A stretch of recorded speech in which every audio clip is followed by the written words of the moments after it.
Scorpios, welcome to my channel, Transcendence Tarot. Thanks for checking it out.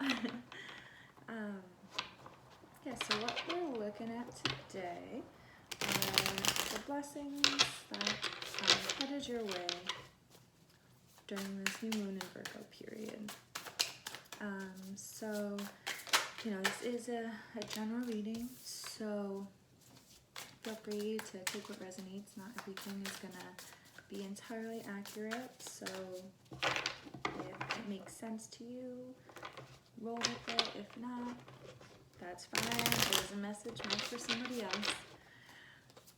And so we're looking at some tarot cards. We're gonna pull a couple different oracle cards as well, and we'll end it with some advice from the universe.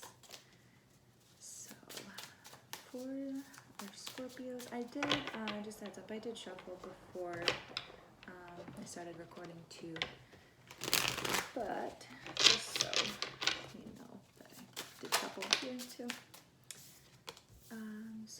What blessings do we have headed our way for Scorpios during this new moon in Virgo period?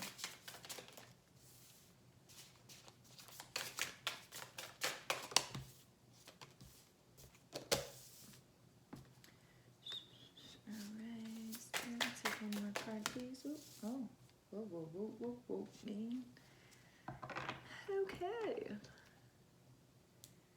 Knight of Wands in reverse.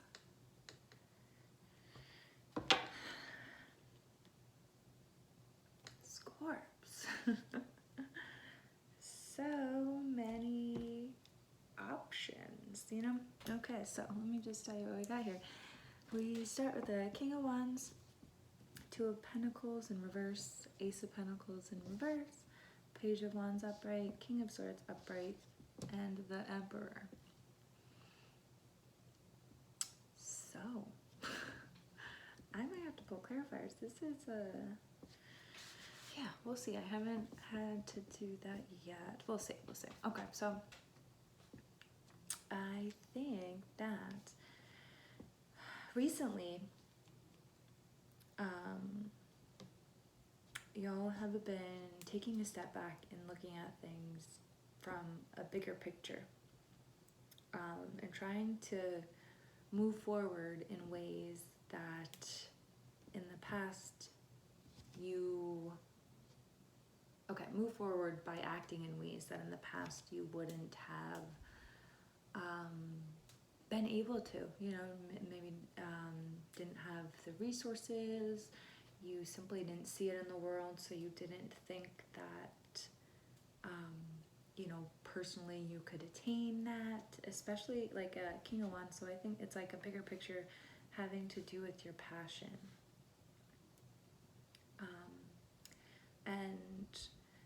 It's like looking forward with a different set of eyes and looking at the present moment with a different set of eyes than you used to in the past. Like letting go of all of these limiting thoughts and thought patterns, thoughts themselves, all of these ways that you've been limiting yourself, because in doing so, things, seem out of balance. And by taking a step back, it's like, okay, I know how I want to go forward. I will know when I see the opportunity that comes, I'll know it's meant for me, because I've been giving myself the time and space to really imagine, to manifest, and to set intention to what you want moving forward, to what you want to attract, because you don't want to be out of balance anymore. This has been exhausting and tiring, and it's been preventing you from these new opportunities, from just falling and, coming into your world, because the either the alignment wasn't there for some of you, or like I said before, you just didn't see it to be possible for you. But that's one of those self-limiting beliefs. It is so not true. Y'all are so capable of everything and anything you set your minds out to do, or to be, or to attain. Our minds are so powerful, yeah, especially like the King of Swords. You have the intellect, you have the knowledge, the experience to really step into your power, but it takes taking the risk and moving forward in a direction that may seem, people might say, oh, that's such a naive idea that you think you can make money that way. Who are they to say? They don't know what you're capable of. We, a lot of times we limit ourselves in what we think we're capable of, and so, you're going to surprise yourself time and time again. And there's so much growth that's happening. Like it's awesome, like even though in the in the past you might have fallen victim to doing things for other people, living your life in a way that was more so to other people's standards, desires, etc., than your own. And I think you've stepped into your power and been like, okay, that wasn't my passion. What is my passion? How do I get there? And you've been taking the steps to get there too. Like letting go of things that aren't aligned and that have just been holding you back, where it feels like you're juggling too many things. Like, I feel like y'all have been cutting that out, making room for new opportunities. Because if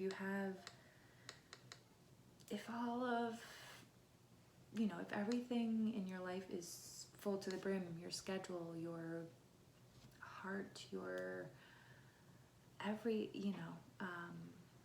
just different dynamics of your life, if there's no room for something new to come in, then it's not gonna come in. There's no space. So you have to kind of cut the ties, close the portals that you do not need open anymore, which y'all have been doing,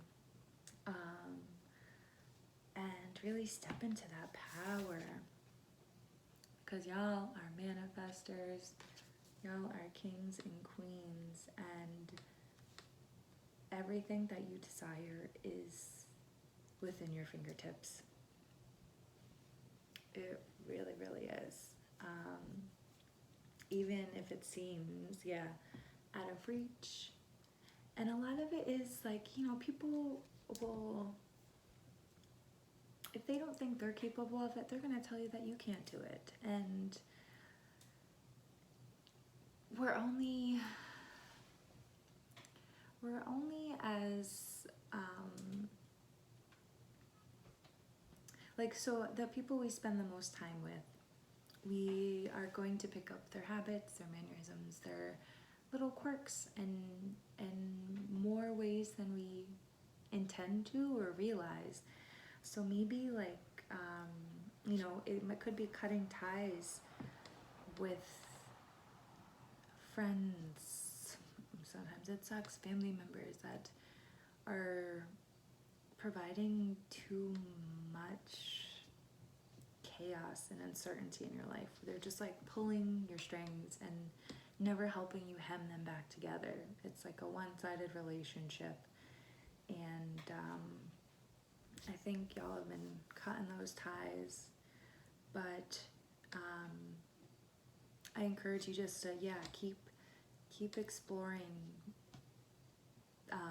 that dynamic and those relationships, and really, really put yourself first, so you don't get distracted by other people's problems, because I can tell y'all are givers and helpers and light workers, and so it's easy to get wrapped up in trying to help and fix other people. But if we're constantly fighting other people's battles, Who's sitting at our desk? You know? So we're going to pull some oracle cards here. Oh, jeez, okay. Just to see what comes up. So, Spirit, what do we have for our Scorps? I'll take one more, please. Well, not 19. Okay. Ooh. So we've got on the back, Spirit and Split. Where have you been pulled in different directions? And which direction would you like to focus your energy on?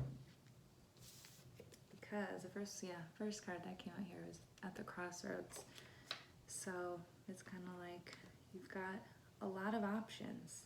King of Wands, Page of Wands, King of Swords, Emperor, and the Knight of Wands on the back of the deck. There are so many options, and no matter what direction you choose, it's going to be the right direction. It's going to lead you exactly where you need to go in this given moment.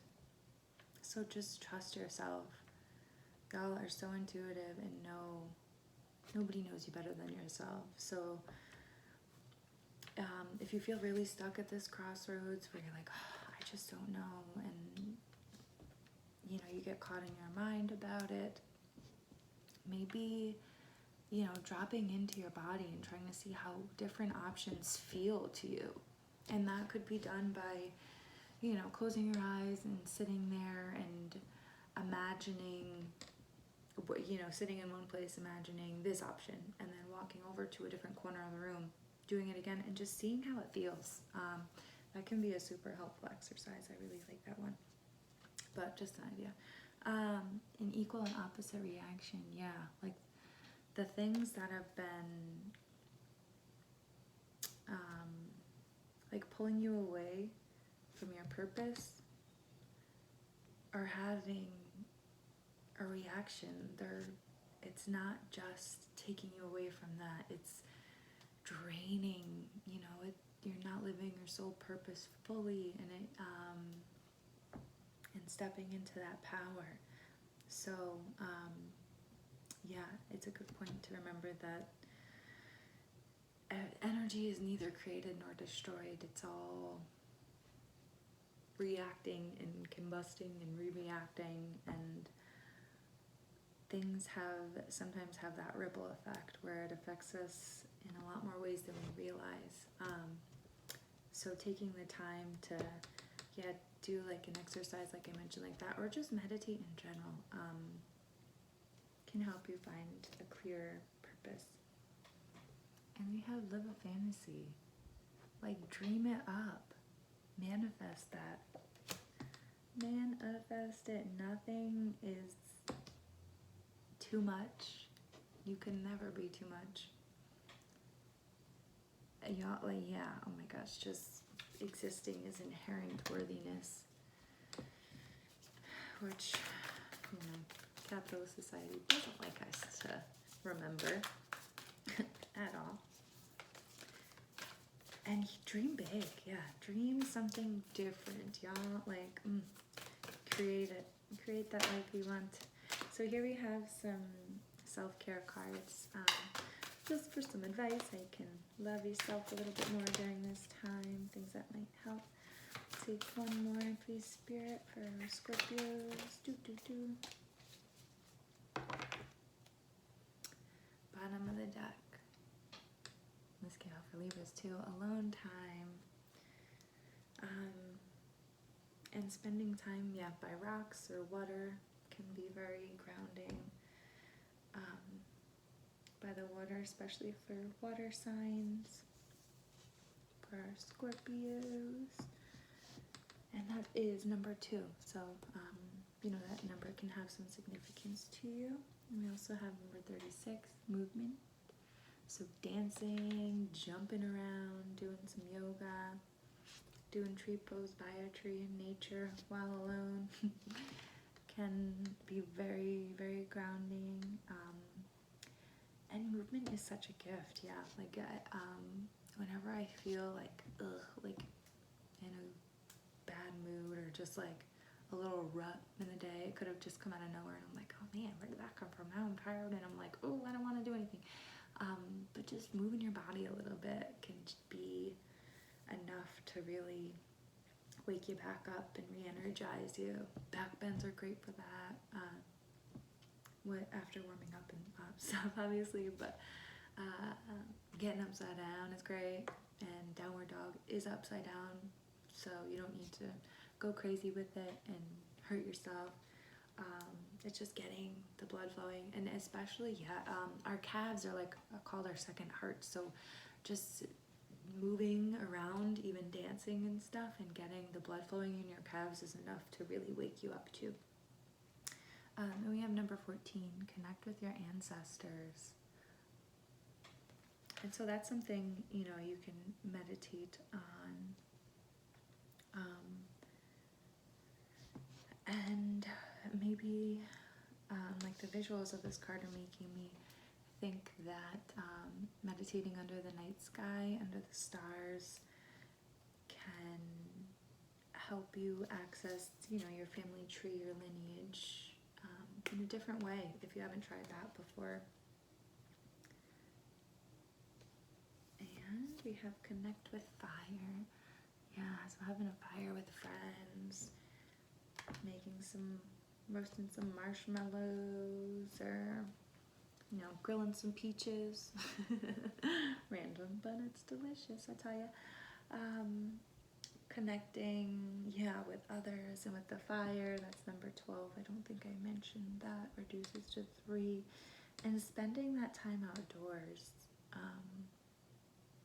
And connecting with your roots, meditating by a fire, can also bring you closer to your ancestors. Fires bring out that like primitive side of us.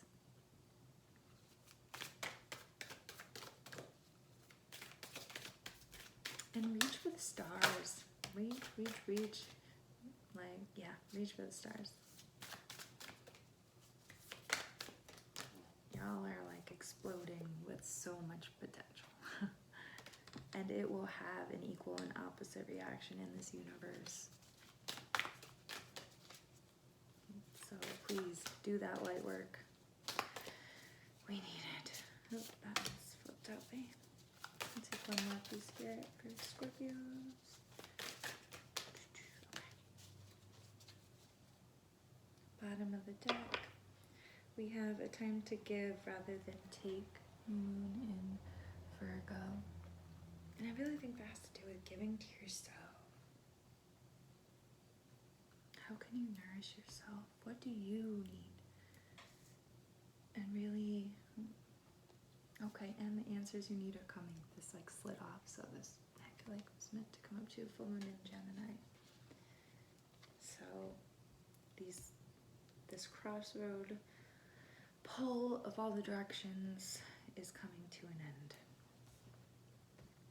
But before you get to that end, nothing will come of the situation as well. We have to get lost in that void to make our way out. And the void, of course, moon. We have there.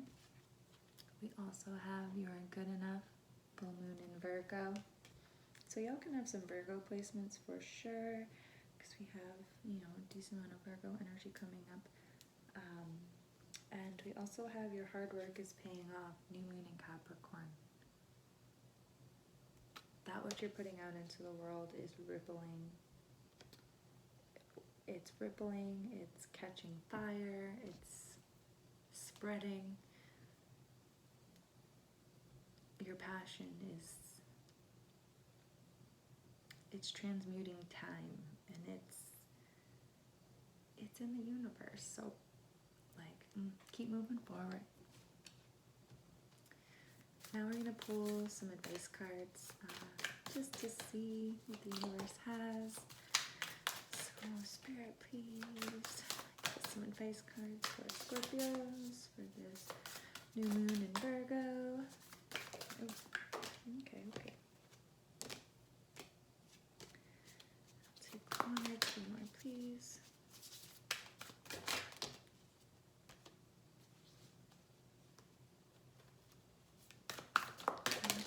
called to do one more, and that came quick, so meant to be. 27 on the bottom, perspective, clarity, mindset, logic. So what do you need to do to get a better perspective? Climb a mountain, meditate, do breath work about it. That's going to be subjective to everybody. It'll vary. So we have, and with these I will read just a quick excerpt from the book. I just love the way it's written, and yeah, so we have number 16, intuitive knowledge.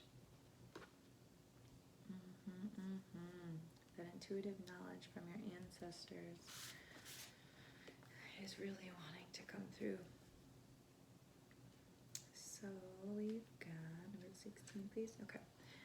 Unconscious receptivity, synchronicity. The symbols look unfamiliar, but part of us knows their meanings. We don't know how, but now the path looks clearer to us. We won't be traveling alone. We have an inner compass. We have access to our soul guidance. We have access to the knowledge of the cosmos. Exactly. And it's like even that alone time card that came up for, even when you're alone, you're not alone. Your ancestors are here. There's this deeper intuitive knowledge that we all possess. And there's a inherent connection between everybody, even when we feel so divided and so divisive. Where everything is like, oh no. Or maybe that's just me. Okay, freedom, number 19. I doubt it. We have revolution, renewal, independence. Yes, y'all are revolutionaries. Nothing changes if nothing changes. Trapped in a never-ending wheel, we always get the same results and ask ourselves why. But life always finds a way, and the craving of freedom is innate in every being. Once we break the chains of the mind, nothing can stop the revolution. How can you set your mind free? Y'all are super smart and methodical, but that's also limiting. Like, how can you get out of your mind and into the moment? Is it, by fire, movement, different things like that? And number 18, we've got discernment, choice, duality, diligence. We all have two wolves fighting within us. One is fearful, aggressive, full of hatred, resentment, shame, and false pride. The other is loving, patient, full of compassion, acceptance, joy, and empathy. Which wolf will win? The one that we feed. So in what ways are you feeding the wrong wolf? Is it by ignoring those darker qualities about yourself and allowing them space to grow? Or is it by acknowledging them, feeling them, and releasing them? So it's about that choice. Because either way, we're going to feel the highs, the lows, the joy, the anger, the disgust. Like, it's inevitable. It's the human experience. But it's up to us how we choose to really see it and how we choose to acknowledge it and feel it and move past it. And the best way to do it is by dropping into that body and feeling it, really feeling it, and taking that power back by feeling it, which is soothing because we have power here. Number 7, confidence, strength, vitality. I like the little lion in the clouds. Some of you can have Leo placements. Number 7. And this is the solar plexus chakra. So doing a meditation or something cater to the solar plexus can be helpful. Help open up that energy channel again. Too often we place our value in others' opinions because we aren't sure of who we really are. Our self-image has an emptiness that only external approval can fill. But the truth is it never will. Our self-confidence needs to be built from the inside. Only when we realize our real power, we can stay true to ourselves and glance at our potential. Yes. Our self-confidence needs to be built from the inside. And that's what y'all have already been cultivating. But for some of you, the solar plexus might be, solar plexus chakra might be blocked, or could use a little love and reminder of how much all of the pieces, parts, atoms, cells of our body do for us. And sometimes just like a couple little words like thank you, I love you to yourself can be really powerful. So those were the messages I have for y'all today. I hope it resonated. Thank you so much for sticking it out with me here. If you made it all the way through, feel free to like, comment, and subscribe, or not. And hopefully I will see you next time. If not, see ya.